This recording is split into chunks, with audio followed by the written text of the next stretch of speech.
कैसे हो आप लोग? आई होप आप लोग बहुत ही अच्छे होंगे और आप लोगों की प्रिपरेशन भी बहुत ही अच्छे से चल रही होगी। मैं एक बार फिर से आप लोगों के लिए एक न्यू वीडियो के साथ आ गया हूं और आज का हमारा ये वीडियो कॉम्प्लेक्स नंबर चैप्टर का 8th पार्ट होने वाला है, जिसमें हम लोग सीखेंगे how to calculate the principal argument of any complex number. तो चलो शुरू करते हैं आज का हमारा ये वीडियो। और अगर हम आज के इस टॉपिक की बात करें तो आज का जो हमारा टॉपिक है वो है how to calculate the principal argument of any complex number. तो इस टॉपिक को स्टार्ट करने से पहले अगर हम प्रीवियस क्लास की बात करें तो प्रीवियस क्लास में हम लोगों ने सीखा था कि sir z is equal to x plus iota y एक कॉम्प्लेक्स नंबर है और यह कॉम्प्लेक्स नंबर एक पॉइंट P जिसका कोऑर्डिनेट x, y है के माध्यम से गॉसियन प्लेन में कुछ इस तरह रिप्रेजेंट किया जाता है। ये जो वर्टिकल एक्सिस है ये इमेजिनरी एक्सिस होता है और ये जो हॉरिजॉन्टल एक्सिस है वो रियल एक्सिस होता है और यहाँ पे कहीं पे P पॉइंट होता है जिसका कोऑर्डिनेट x, y है और ओरिजिन को हम लोगों ने O से डिनोट किया था। तो ये OP जो लाइन है, ये जो OP लाइन है ये रियल पॉजिटिव रियल एक्सिस के साथ कुछ एंगल बनाता है जिसका नाम हम लोगों ने थीटा दिया था और कहा था कि सर ये जो थीटा है ये क्या है, argument of complex number z और इसी को हम लोग कहते हैं amplitude, AMP, amplitude of complex number z। इतना हम लोगों ने प्रीवियस क्लास में सीखा था और यहाँ से हम लोगों ने सीखा था कि सर ये जो थीटा होता है ये ten inverse y divided by x होता है। इतना तक बात कर ले।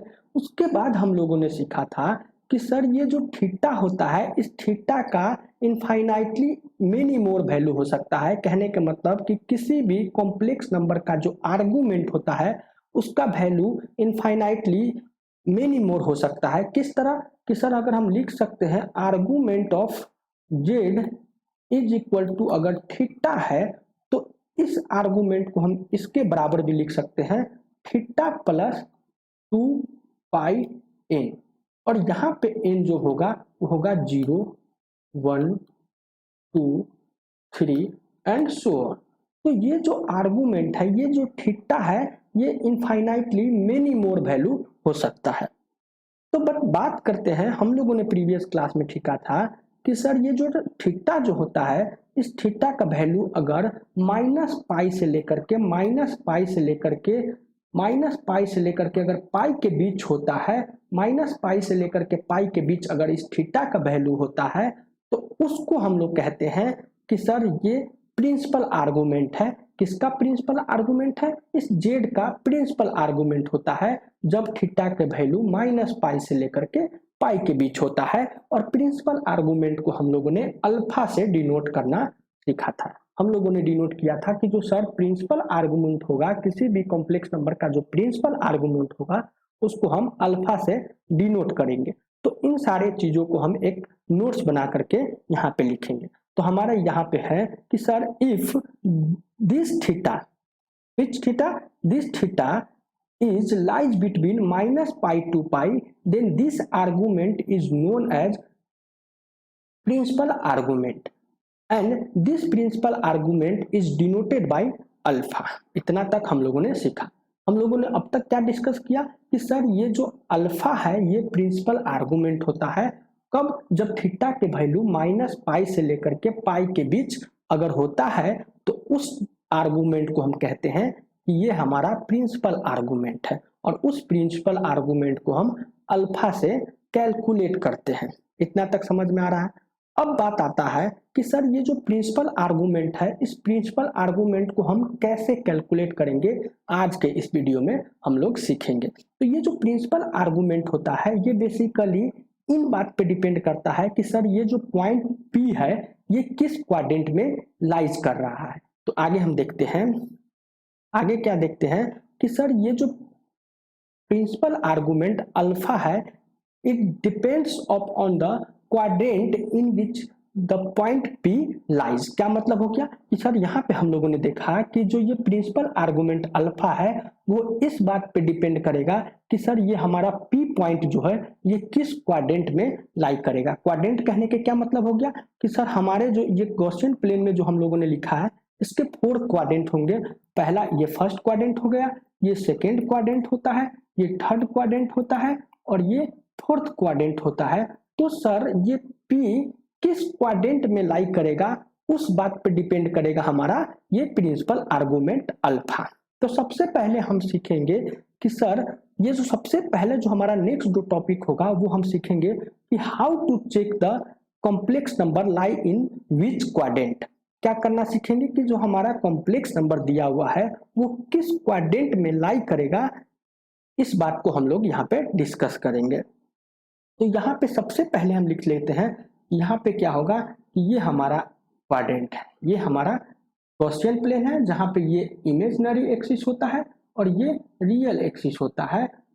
और इसको हम लोगों ने कहा कि ये हमारा फर्स्ट क्वाड्रेंट है, ये हमारा सेकेंड क्वाड्रेंट है, ये हमारा थर्ड क्वाड्रेंट है और ये हमारा फोर्थ क्वाड्रेंट है। अब बात आता है कि सर अगर P फर्स्ट क्वाड्रेंट में होगा तो उसको हम कैसे पहचानेंगे कि हमारा P किस क्वाड्रेंट में लाई कर रहा है। तो अगर हम यहाँ पे एज्यूम करते हैं if z is equal to x plus iota y, ये हमारा कॉम्प्लेक्स नंबर है। तो ये जो P पॉइंट होगा वो P पॉइंट क्या होगा x comma y. P point का जो कोऑर्डिनेट होगा वो होगा x कॉमा वाई। अब केस नंबर 1 पे बात करते हैं। इफ ऐसे लिखो, if x greater than 0 and y greater than 0। अगर x ग्रेटर देन 0 होगा एंड y ग्रेटर देन 0 होगा तो हम कह देंगे the point P lies in first quadrant. क्या मतलब हो गया कि सर अगर x का वैल्यू पॉजिटिव आ जाए या y के वैल्यू पॉजिटिव आ जाए, कहने के मतलब यहाँ से अगर हम इस फर्स्ट क्वाड्रेंट की बात करें तो फर्स्ट क्वाड्रेंट में क्या दिख रहा है, इमेजिनरी पार्ट भी पॉजिटिव आ जाएगा और रियल पार्ट भी पॉजिटिव होगा। तो अगर imaginary part and real part अगर दोनों पॉजिटिव आ जाए तो हम कह देंगे कि जो हमारा ये P पॉइंट है ये फर्स्ट क्वाड्रेंट में लाइज करेगा। इतना तक समझ में आ रहा है। सेकेंड केस की बात करें तो सेकेंड केस में क्या होगा, if x less than 0 and y greater than 0, then the point P lies in second quadrant। क्या मतलब हो गया कि सर अगर हम सेकेंड क्वाड्रेंट की बात करें तो सेकेंड क्वाड्रेंट में हमें दिख रहा है कि y जो है यानी रियल इमेजिनरी पार्ट जो है वो पॉजिटिव होगा एंड इमेजिनरी और रियल पार्ट जो x होगा वो नेगेटिव होगा। तो हम कह देंगे कि जो हमारा पॉइंट होगा वो सेकेंड क्वाड्रेंट में लाइज करेगा। इतना तक समझ में आ रहा है। उसके बाद अगर हम थर्ड केस की बात करें तो थर्ड केस में क्या होगा, थर्ड केस में क्या होगा कि sir if x less than 0 and y also less than 0, then the point P lies in third quadrant। क्या मतलब हो गया कि सर यहां से अगर हम थर्ड क्वाड्रेंट की बात करें तो इसमें हमें क्या दिख रहा है कि इमेजनरी पार्ट यानी y जो है वो भी नेगेटिव है एंड जो रियल पार्ट x है वो भी नेगेटिव है। तो अगर x एंड y दोनों नेगेटिव होगा तो उस केस में हम कह देंगे कि जो हमारा P पॉइंट होगा वो थर्ड क्वाड्रेंट में लाइज करेगा। इतना तक समझ में आ रहा है। उसके बाद अगर हम बात करें फोर्थ केस का तो फोर्थ केस में क्या होगा, if x greater than 0 and y less than 0, then the point P lies in fourth quadrant.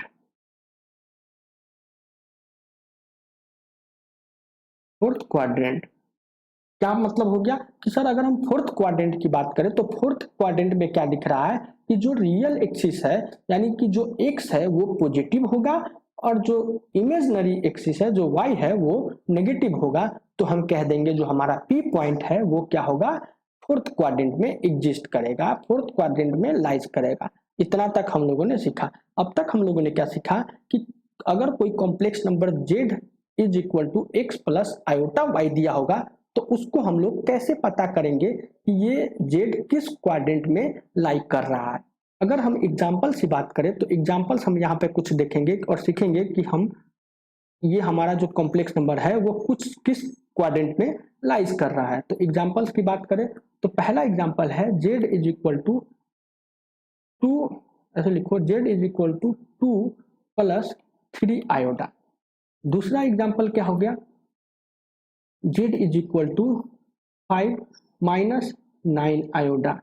और तीसरा एग्जाम्पल की बात करें तो z is equal to -2 minus 3 iota. अब हमें पता करना है कि ये तीन एग्जाम्पल है और इन तीनों एग्जाम्पल को देख के हमें पता करना है कि जो ये कॉम्प्लेक्स नंबर का जो पॉइंट P है वो किस क्वाड्रेंट में लाइज करेगा। तो अगर हम एग्जाम्पल फर्स्ट की बात करें तो एग्जाम्पल फर्स्ट में क्या दिया हुआ है, एग्जाम्पल फर्स्ट में z is equal to 2 plus 3 iota है तो पॉइंट P क्या होगा 2,3 होगा, यानी कि x जो हो गया वो 2 हो गया और y जो हो गया वो हो गया 3, यानी कि x भी ग्रेटर देन 0 y भी ग्रेटर देन 0। तो P lies in first quadrant, ये हो गया फर्स्ट क्वाड्रेंट। इतना तक समझ में आ रहा है, ये जो होगा फर्स्ट क्वाड्रेंट में लाइक करेगा। उसके बाद सेकेंड एग्जाम्पल्स की बात करें तो सेकेंड एग्जाम्पल में क्या है, यहाँ पे P जो होगा वो होगा 5,9 5,-9 यानी कि x greater than 0 and y क्या है, y -9 है जो लेस देन 0 होगा। तो अगर x ग्रेटर देन 0 और y लेस देन 0 होता है तो उसको हम लोग क्या करते हैं, जहां पे देखेंगे कि x क्या है, x जो है ग्रेटर देन 0 और y लेस देन 0 है, यानी x ग्रेटर देन 0 और y लेस देन 0, तो इसको हम कहेंगे कि हमारा फोर्थ क्वाड्रेंट में होगा। तो P lies in fourth quadrant, fourth quadrant. इतना तक समझ में आ रहा है। उसके बाद अगर मैं बात करूं ये थर्ड एग्जांपल के, तो थर्ड एग्जांपल में जो P पॉइंट होगा वो उसका कोऑर्डिनेट क्या होगा, -2, -3, यानी कि x भी लेस देन 0 एंड y भी लेस देन 0, यानी दोनों अगर नेगेटिव होगा तो यहाँ पे हम देखते हैं किस क्वाड्रेंट में दोनों वैल्यू नेगेटिव होता है, ये थर्ड क्वाड्रेंट में दोनों वैल्यू नेगेटिव होता है। तो हम कह देंगे P lies in third quadrant, third quadrant, third quadrant यहाँ पे लिखेंगे थर्ड क्वाड्रेंट। इतना तक हम लोगों ने सीखा, मतलब कि अब हम किसी भी कॉम्प्लेक्स नंबर को देख के बता सकते हैं कि जो उसका P पॉइंट होगा वो किस क्वाड्रेंट में लाइज करेगा। नेक्स्ट टॉपिक होगा हमारा the argument of z depend on the quadrant in which the point P lies as discussed below। क्या होगा मतलब इसका कि जो हमारा ये P पॉइंट जो है हम लोगों ने सीखा था कि हम लोगों ने देखा था कि सर अगर z is equal to x plus iota y है तो ये z किसके द्वारा रिप्रेजेंट किया जाता है, एक पॉइंट P के द्वारा रिप्रेजेंट किया जाता है जिसका कोऑर्डिनेट x, y है। तो अब जो ये z का जो आर्गुमेंट है ये इस बात पे डिपेंड करता है कि ये P पॉइंट किस क्वाड्रेंट में लाई करता है। अगर हम दूसरी भाषा में कहें तो ये z जो है इस z का आर्गुमेंट इस बात पे डिपेंड करता है कि सर ये z किस क्वाड्रेंट में एग्जिस्ट कर रहा है। तो सबसे पहला जो क्वाड्रेंट होता है वो हम देख रहे हैं, यहाँ पे हमारा फर्स्ट क्वाड्रेंट है। तो फर्स्ट क्वाड्रेंट में क्या होगा कि अगर z फर्स्ट क्वाड्रेंट में लाई करता है तो उसका आर्गुमेंट क्या होगा। तो इसका एग्जांपल्स देखते हैं। इसके अगर हम ड्रॉ करें तो यहाँ पे कह रहा है कि जो हमारा z है वो फर्स्ट क्वाड्रेंट में लाई कर रहा है, यानी कि जो हमारा P पॉइंट है वो फर्स्ट क्वाड्रेंट में लाई करेगा। उस केस में जो आर्गुमेंट होगा वो कैसे कैलकुलेट करते हैं यहाँ पे हम लोग देखेंगे। ये हमारा रियल एक्सिस है। तो यहाँ पे कहीं पे जेड पी पॉइंट है, तो ये जो होगा यहाँ पे ओपी है,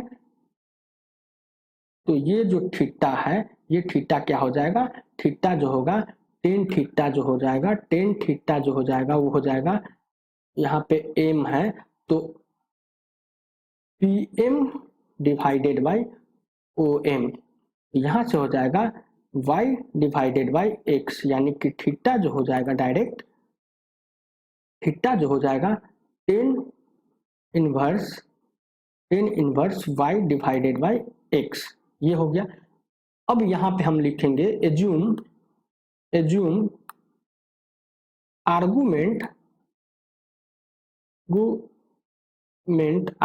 कहो या एम्पलीट्यूड कहो, दोनों सेम ही होता है। आर्गुमेंट ऑफ जेड इज, ऐसे लिखो, यहाँ पे आर्गुमेंट नहीं, यहाँ प्रिंसिपल आर्गुमेंट, हम प्रिंसिपल आर्गुमेंट ठीक रहे, principal if assume principal argument of z is alpha. अब क्या कर रहा है, अगर हम लोगों ने यहाँ पे एज्यूम किया कि जो हमारा कॉम्प्लेक्स नंबर है उस कॉम्प्लेक्स नंबर का प्रिंसिपल आर्गुमेंट अल्फा है, तो अगर हमारा जो पॉइंट P है वो अगर फर्स्ट क्वाड्रेंट में लाई करेगा तो अल्फा इज इक्वल टू हो जाएगा, थीटा इज इक्वल टू हो जाएगा ten inverse y upon x. ये हो गया कब, जब हमारा अल्फा थीटा के बराबर होगा, कब, जब हमारा पॉइंट जो है, हमारा जो कॉम्प्लेक्स नंबर है वो अगर फर्स्ट क्वाड्रेंट में एग्जिस्ट करता है तो। उसके बाद अगर हम सेकेंड बात करें तो सेकेंड है, अगर हमारा जो P पॉइंट है वो सेकेंड क्वाड्रेंट में लाई करेगा, यानी कि अगर Z जो हमारा है वो अगर सेकेंड क्वाड्रेंट में लाई करेगा तो उसका जो प्रिंसिपल आर्गुमेंट होगा वो कैसे कैलकुलेट करेंगे। तो यहाँ पे अगर फिर से हम ड्रॉ करते हैं सेम, यहाँ पे कह दिया कि जो हमारा P पॉइंट है वो सेकेंड क्वाड्रेंट में लाई कर रहा है, ये इमेजिनरी एंड ये रियल, तो कह रहा है कि सेकेंड क्वाड्रेंट में लाई कर रहा है, तो यहाँ पे कहीं पे P पॉइंट होगा, ये कहीं पे P पॉइंट होगा, ये x, y है। इतना तक समझ में आ रहा है। तो अगर ये P पॉइंट है तो ये जो हो जाएगा ये थीटा, बट अल्फा क्या हो जाएगा, अल्फा ये वैल्यू होता है, आर्गुमेंट हमेशा क्या होता है, पॉजिटिव रियल एक्सिस से ड्रॉ किया जाता है आर्गुमेंट, तो ये वाला अल्फा हो जाएगा। तो अल्फा यहाँ पे क्या दिख रहा है, अल्फा इज इक्वल टू दिख रहा है पाई माइनस थीटा, और थीटा क्या होगा, अल्फा इज इक्वल टू दिख रहा है पाई माइनस, और थीटा क्या हो जाएगा, थीटा हम लोगों ने कैलकुलेट किया था ten inverse y divided by x. तो यहाँ से जो प्रिंसिपल आर्गुमेंट हो गया वो हो गया alpha is equal to pi minus tan inverse y divided by x. ये कब होगा, जब हमारा P पॉइंट सेकेंड क्वाड्रेंट में लाइज करेगा। एग्जाम्पल्स की बात करें तो एग्जाम्पल्स में क्या होगा, एग्जाम्पल्स की बात करें तो एग्जाम्पल्स में अगर z इज इक्वल टू दिया हुआ है -1 + 1 आयोडा, ये हमारा एक कॉम्प्लेक्स नंबर है, तो ये किस क्वाड्रेंट में एग्जिस्ट करेगा, ये हमारा दिख रहा है कि ये जो रियल पार्ट है x क्या है, नेगेटिव है, लेस देन 0 है, और y क्या है, ग्रेटर देन 0 है, तो ये सेकेंड क्वाड्रेंट में लाई करेगा। तो कुछ इस तरह से ड्रॉ करेंगे, तो यहाँ पे थीटा क्या हो जाएगा, थीटा हो जाएगा टेन इनवर्स 1 डिवाइडेड बाई 1, यानी कि थीटा इज इक्वल टू 45, और इसको हम कह दें पाई बाई 4। तो यहाँ पे आर्गुमेंट क्या होगा, ये तो थीटा हुआ, बट प्रिंसिपल आर्गुमेंट क्या होगा इस कॉम्प्लेक्स नंबर का, इस कॉम्प्लेक्स नंबर का प्रिंसिपल आर्गुमेंट जो अल्फा होगा वो होगा पाई माइनस पाई बटा 4, यानी कि 3 पाई बटा 4, ये हमारा प्रिंसिपल आर्गुमेंट होगा। इस तरह से हम लोग प्रिंसिपल आर्गुमेंट को कैलकुलेट करते हैं। उसके बाद अगर देखें कि अगर P हमारा थर्ड क्वाड्रेंट में लाई करेगा, कहने का मतलब x भी नेगेटिव और y भी नेगेटिव, रियल पार्ट भी नेगेटिव और इमेजिनरी पार्ट भी नेगेटिव, तो उस केस में प्रिंसिपल आर्गुमेंट कैसे कैलकुलेट करेंगे।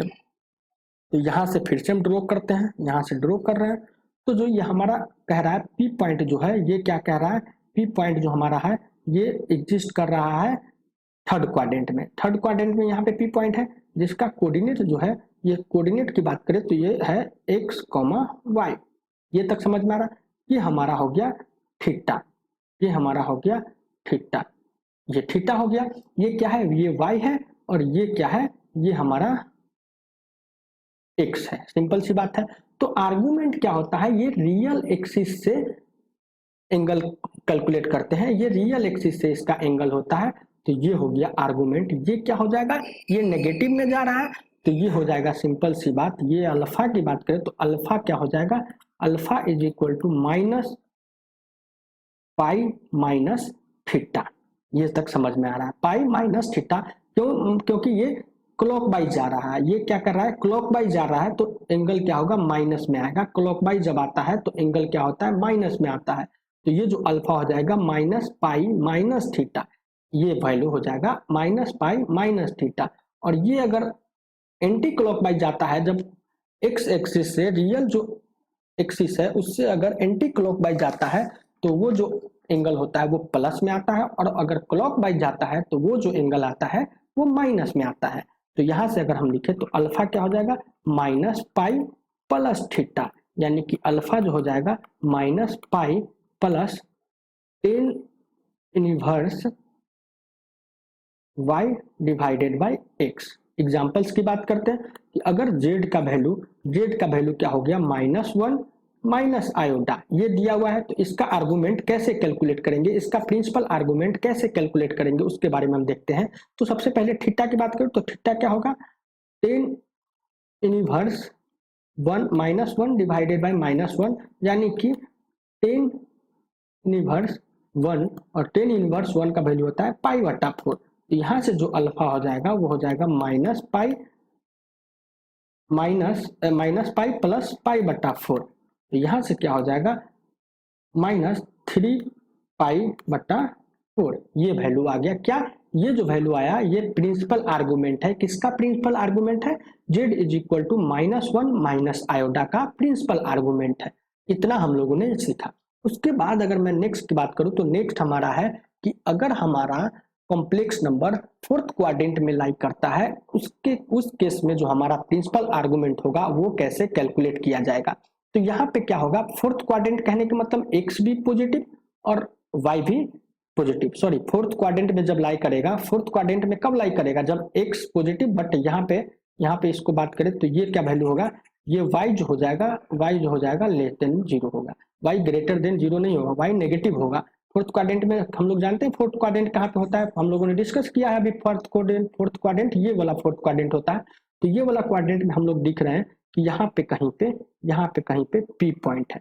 तो ये P पॉइंट है, तो ये तो दिख रहा है थीटा। ये क्या होगा, ये हो जाएगा x, ये वैल्यू हो जाएगा x, और ये वैल्यू हो जाएगा कहीं पे, ये वैल्यू जो हो जाएगा ये कहीं पे y हो जाएगा।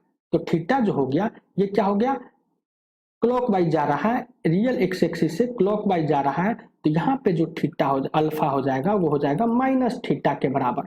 अल्फा डायरेक्ट हो गया माइनस थीटा के बराबर। और ये अल्फा क्या है, हम लोगों ने एज्यूम किया ये अल्फा हमारा प्रिंसिपल आर्गुमेंट है। किसका, जेड का हमारा प्रिंसिपल आर्गुमेंट है। तो अल्फा डायरेक्ट हो जाएगा -10 inverse y divided by x। यहाँ तक समझ में आ रहा है। तो अगर हम एग्जांपल्स की बात करें तो अगर z is equal to 1 minus iota, ऐसे लिखो 1 माइनस आयोटा, ये है 1 माइनस आयोटा। अगर इस तरह का कॉम्प्लेक्स नंबर है तो इसका आर्गुमेंट कैसे कैलकुलेट करेंगे, इसका प्रिंसिपल आर्गुमेंट कैसे कैलकुलेट करेंगे। तो सबसे पहले हम थीटा निकालते हैं। थीटा क्या हो जाएगा, 10 इनवर्स y की वैल्यू क्या है 1, और x का वैल्यू क्या है 1। तो यहां से हो जाएगा थीटा पाई बटा 4। बट हमें क्या करना है, प्रिंसिपल आर्गुमेंट निकालना है। तो प्रिंसिपल आर्गुमेंट क्या होता है, जब कॉम्प्लेक्स नंबर फोर्थ क्वाड्रेंट में होता है तो अल्फा जो हो जाएगा माइनस थीटा के बराबर हो गया, कहने का मतलब -पाई/4। ये हमारा प्रिंसिपल आर्गुमेंट हो गया। तो इस तरह हम लोग किसी भी कॉम्प्लेक्स नंबर का प्रिंसिपल आर्गुमेंट को कैलकुलेट करते हैं। कैसे कैलकुलेट करते हैं, स्टेप क्या है, पहला स्टेप ये है कि हमें पता करना है कि वो कॉम्प्लेक्स नंबर किस क्वाड्रेंट में एग्जिस्ट कर रहा है। और दूसरी बात हम याद रखेंगे कि जो थीटा जो लेते हैं, वो जो एंगल जो लेते हैं वो हमेशा रियल जो एक्सिस है, रियल पॉजिटिव रियल एक्सिस से उसको मेजर करते हैं, पॉजिटिव रियल एक्सिस से मेजर करते हैं। थीटा के आर्गुमेंट जो हमारा होता है, प्रिंसिपल जो आर्गुमेंट होता है वो हमेशा क्या होता है, रियल एक्सिस जो होता है, पॉजिटिव रियल एक्सिस होता है, उसके रेफरेंस में हम लोग कैलकुलेट करते हैं। तो यहाँ तक हम लोगों ने डिस्कस किया। उसके बाद हम क्या देखेंगे, उसके बाद एक नोट्स लिख के लिखेंगे। उसके बाद नोट्स में लिखेंगे कि जो हमारा प्रिंसिपल क्वाड्रेंट जो होता है, प्रिंसिपल आर्गुमेंट होता है, नोट्स लिखो, नोट्स प्रिंसिपल